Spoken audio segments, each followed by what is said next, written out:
देश में मध्यम वर्ग को प्राइवेट अस्पताल में इलाज कराना क्यों महंगा पड़ेगा, ये समझने के पहले सरकारी स्वास्थ्य व्यवस्था का हाल दिखाती इन तस्वीरों को जहन में बैठा लीजिए।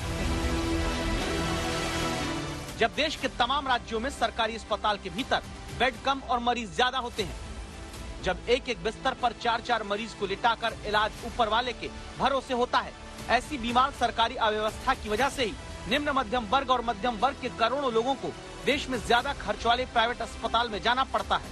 और अब खबर ये आई कि अस्पतालों में जनता को इलाज और महंगा पड़ेगा। वजह ये कि अस्पतालों के रूम रेंट को भी टैक्स के दायरे में ले लिया गया है। हुआ यह कि आईसीयू को छोड़कर जहां पहले 5,000 रुपए के नॉन आईसीयू कमरे पर कोई टैक्स नहीं होता था, अब प्रतिदिन 5,000 रुपए से ज्यादा के अस्पताल के कमरे पर 5% जीएसटी 18 जुलाई से लगेगा। यानी कि जितने भी दिन मरीज बेड पर अस्पताल में अपना इलाज करवाएगा, उसे कम से कम 250 रुपए तक का अतिरिक्त शुल्क देना पड़ेगा। अब कुछ हेल्थ एक्सपर्ट्स का कहना है कि इसका सीधा असर आम आदमी की जेब पर पड़ने वाला है, क्योंकि 60% मरीज जो प्राइवेट अस्पतालों में इलाज के लिए आते हैं वो मिडिल क्लास होते हैं। इसलिए यह कदम बेहद निराशाजनक कदम है। देश में जब सरकारी अस्पताल के मुकाबले पहले से ही प्राइवेट अस्पतालों में इलाज 7 गुना महंगा माना गया, जब भारत में लाखों नागरिक महंगे इलाज की वजह से पहले से ही कर्ज में डूबते आ रहे हैं, तब क्या अस्पताल में 5,000 रुपए प्रतिदिन के कमरे पर भी 5% जीएसटी लगाना वाजिब है? ये सवाल हमने कई अस्पताल प्रबंधन से पूछा है। ये हॉस्पिटल्स के लिए और पेशेंट्स के लिए नुकसानदायक है, क्योंकि हॉस्पिटल्स अपनी हर इनपुट दवाइयों पे, कंज्यूमेबल्स पे, इक्विपमेंट पे जीएसटी देते हैं, जिससे हमारी कॉस्ट वो हमारी अब्जॉर्ब होती है।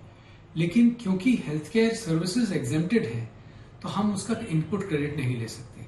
और अब इस 5,000 रुपए के ऊपर भी जो टैक्स आएगा, उसके ऊपर भी हमको कोई इनपुट क्रेडिट नहीं मिलेगा।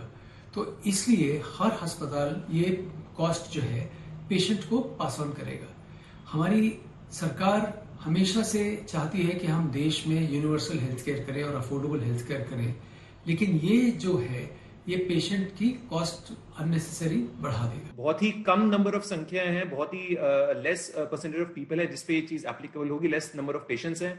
बट हाँ, ये बात जरूर है कि एक कॉमन मैन पे, एक आम आदमी पे 5% जीएसटी का थोड़ा बहुत तो फर्क जरूर पड़ेगा। ये जो निर्णय है कहीं ना कहीं गलत है, इसको सरकार को रिव्यू करना चाहिए, क्योंकि इससे जो ट्रीटमेंट कॉस्ट है, जो इलाज के खर्चे हैं, वो कहीं ना कहीं बढ़ जाएंगे। और दूसरी बात है कि हम सबको पता है कि इंडिया में 62% लोग हैं आउट ऑफ पॉकेट एक्सपेंस करते हैं अपने इलाज के लिए। तो कहीं ना कहीं डायरेक्ट जो इसका बर्डन पड़ेगा वो मरीजों पर पड़ेगा, स्पेशली मिडिल क्लास पे। मिडिल क्लास जो हेल्थ इंश्योरेंस अगर ले तो टैक्स भरता है। मिडिल क्लास जो अपनी छोटी मोटी बीमारियों को महंगाई के जमाने में यूं ही मान लेता है कि ठीक हो जाएगी। उसी मध्यम वर्ग पर अस्पताल में 5,000 रुपए से ज्यादा के प्रतिदिन कमरे पर लगा टैक्स क्या नया बोझ नहीं है? कांग्रेस ने इस पर सरकार से सवाल पूछा है।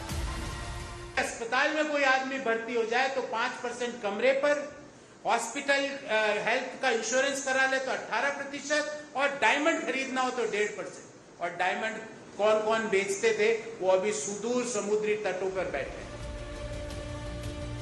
सरकारी पक्ष ये है कि जो लोग 5,000 रुपए कमरे का दे सकते हैं, वो 250 रुपए टैक्स भी प्रतिदिन दे सकते हैं। दावा ये भी है कि 5,000 से कम के किराए वाले अस्पताल के कमरे और आईसीयू के साथ इमरजेंसी सर्विस पर इसका प्रभाव नहीं होगा। लेकिन तब ये सवाल उठता है कि सरकारी अस्पतालों की ऐसी स्थिति क्यों नहीं कि आम आदमी को 5,000 रुपए से ज्यादा के कमरे वाले अस्पताल में इलाज की नौबत न आए। दिल्ली से तेजश्री पुरुंदरे के साथ आज तक ब्यूरो।